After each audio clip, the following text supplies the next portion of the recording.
할렐루야. 아름다운 가족 여러분 안녕하세요. 오늘도 좋은 아침입니다. 변함없이 오늘 우리에게 공급해 주시는 하나님의 양식 귀한 만나 잘 섭취하심으로 모두가 영육간에 강건하시기를 주님의 이름으로 축복합니다. 오늘은 11월 4일 금요일입니다. 말씀은 창세기 43장 1절에서 14절까지의 말씀 보시겠습니다. 창세기 43장 1절에서 14절까지의 말씀입니다.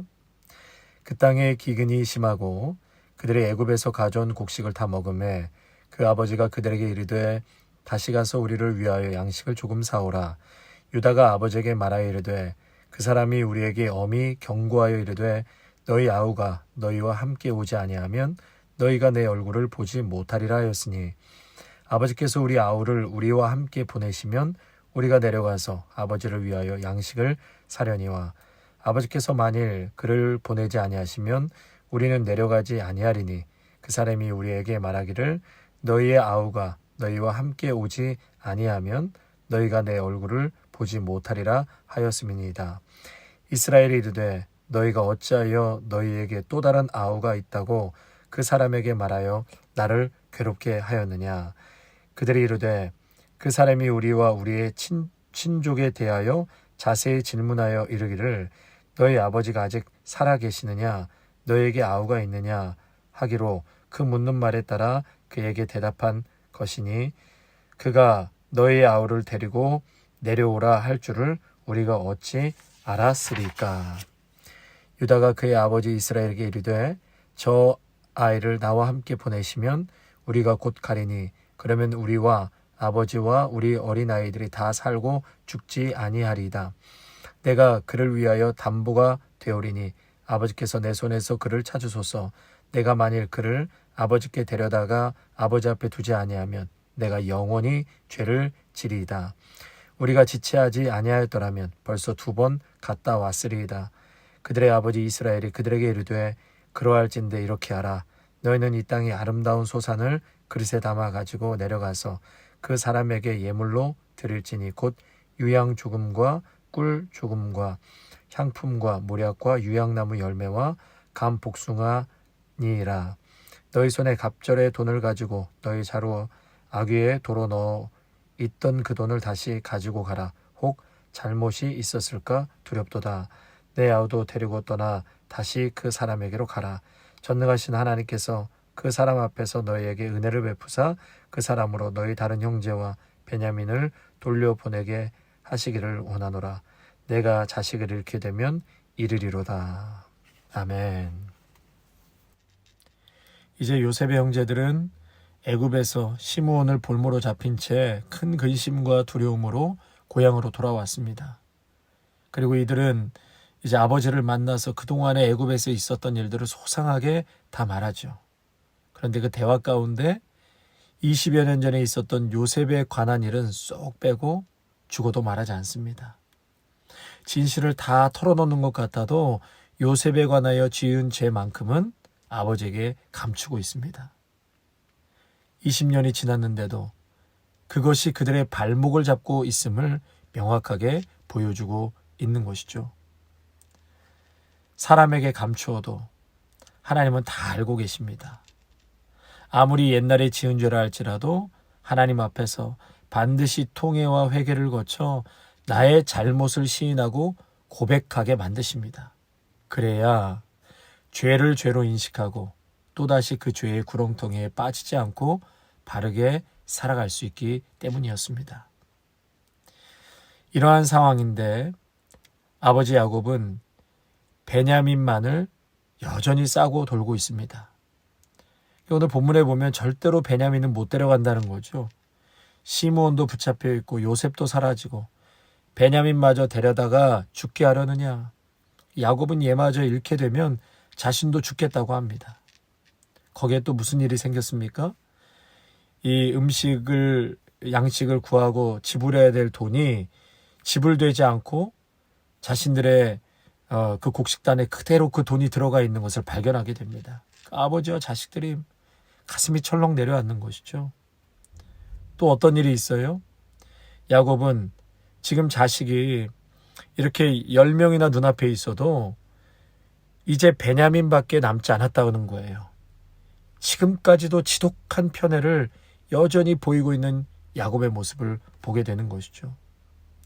여러분, 지금 이 순간 야곱의 가정에 몇 가지 일이 겹쳤습니까? 하나서부터 10까지 이 사람의 목숨과 연관된 일들이 아닙니까? 그러니까 이러한 참 위급한 상황에서 이 판단이 제대로 설 수가 없게 되겠죠. 상황 판단도 제대로 할 수 없고 아버지도 자식들도 정신이 쏙 빠지게 되었다는 것입니다. 성도 여러분, 우리도 살면서 이렇게 혼을 쏙 빼놓는 일들을 경험할 때가 있지 않습니까? 도대체 왜 이런 일들이 우리에게 일어나는 것인지, 도무지 하나님의 뜻을 가늠할 수조차 없는 일들을 만날 때가 있습니다. 요한복음 13장 위에 보면요, 이러한 비슷한 경험들이 지금 제자들에게 있습니다. 예수님께 소망을 두고 쫓아다녔던 제자들은 이제 불과 잠시 후면 예수님 십자가에서 죽으시고 자신들에게는 엄청난 핍박과 고난이 올 것이라고 예수님이 말씀하십니다. 그러나 이러한 예수님의 예고에도 불구하고 제자들은 전혀 예수님의 말을 알아들을 수도 없었고 이해할 수 없는 일들을 이제 맞닥뜨려야 했습니다. 점점 정신을 쏙 빼놓는 상황으로 치닫고 있음을 보게 되죠. 이 모든 것을 아시는 예수님께서는 그래서 제자들에게 이렇게 말씀하세요.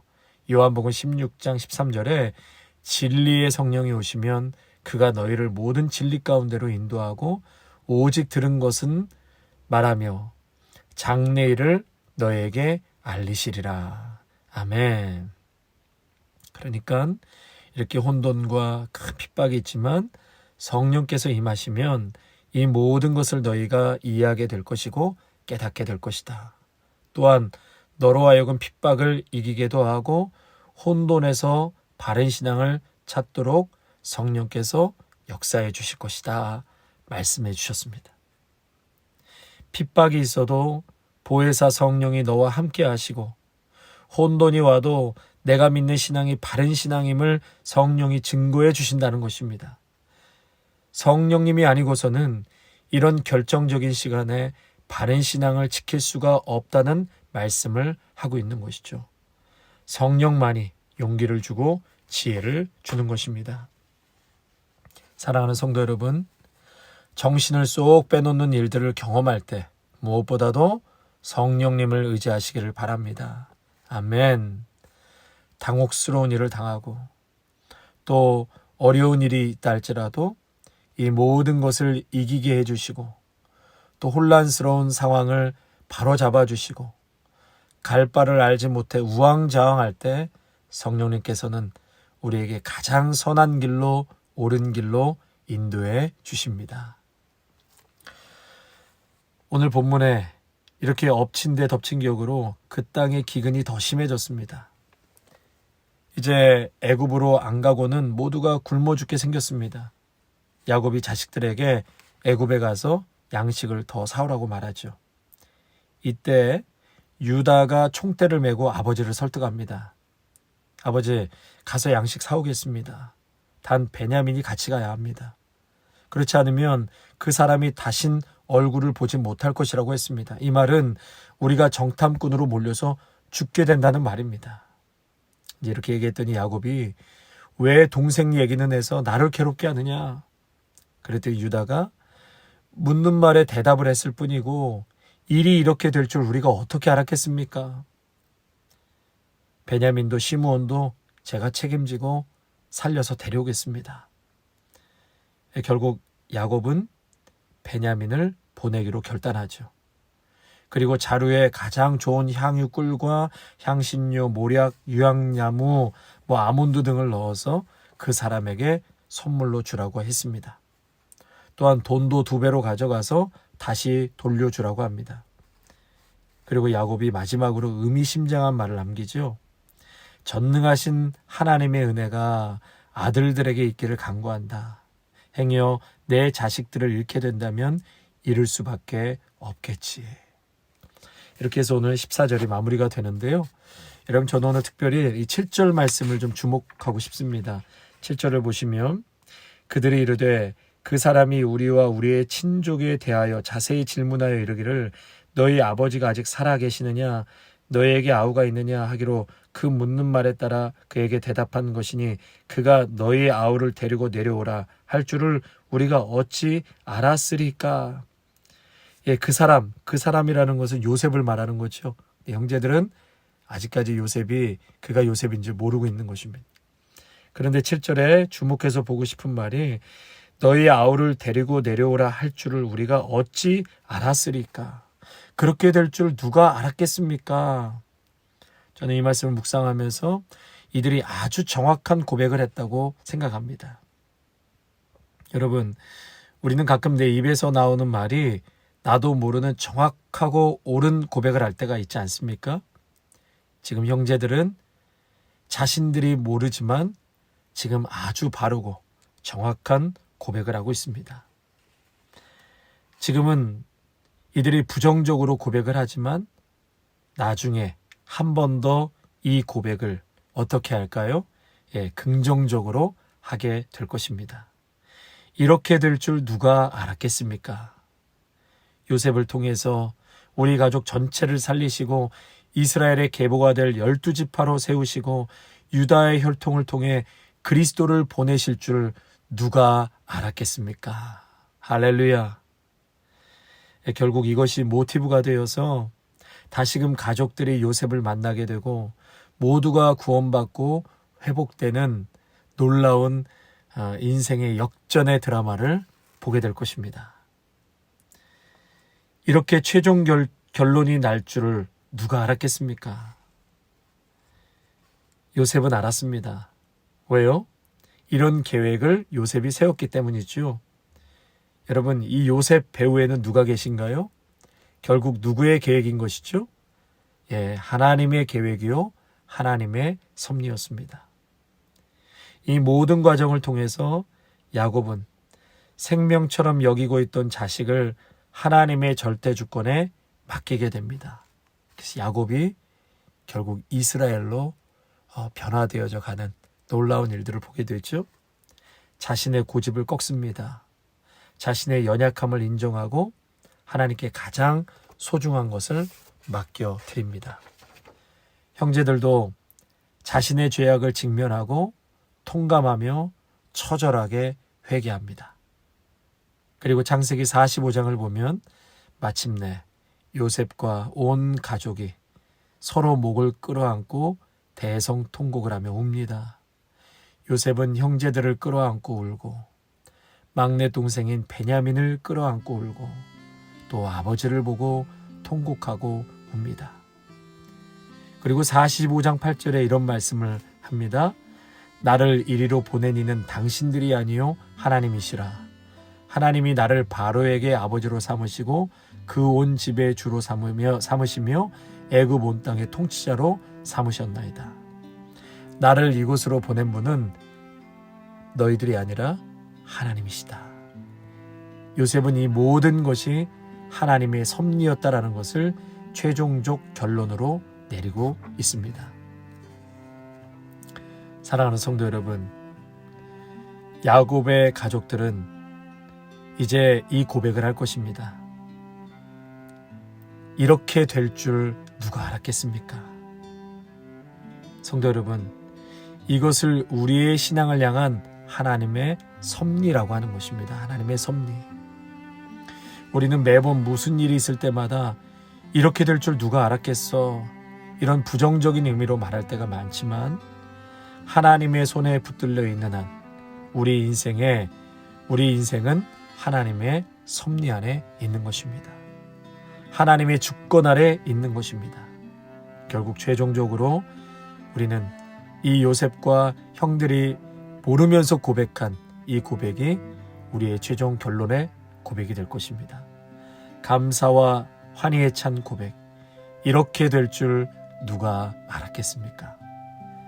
우리 성도님들의 인생 가운데 반드시 이러한 은혜와 고백이 될 줄로 믿습니다. 그러므로 오늘도 하나님의 말씀 붙들고 믿음 안에서 여러분 감사와 또 소망으로 나아갈 때 우리에게도 동일한 이러한 고백이 임하게 될 줄로 믿습니다. 아멘. 하나님 감사합니다. 하나님, 이렇게 될 줄 누가 알았겠습니까? 이러한 최종적인 고백이 곧 우리의 고백이 될 줄로 믿습니다. 야곱의 자식들은 또한 야곱도 이렇게 상황이 이렇게 될 줄 누가 알았겠습니까?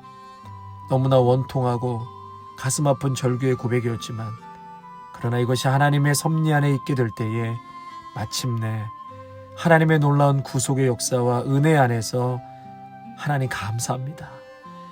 이렇게 우리의 삶이 뒤바뀌고 역전의 드라마로 이끌어 가실 줄 누가 알았겠습니까? 우리에게도 이러한 고백이 분명히 될 줄로 믿습니다.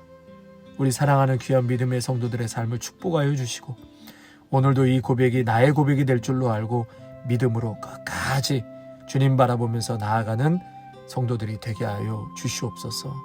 예수님의 이름으로 감사하며 기도하옵나이다. 아멘.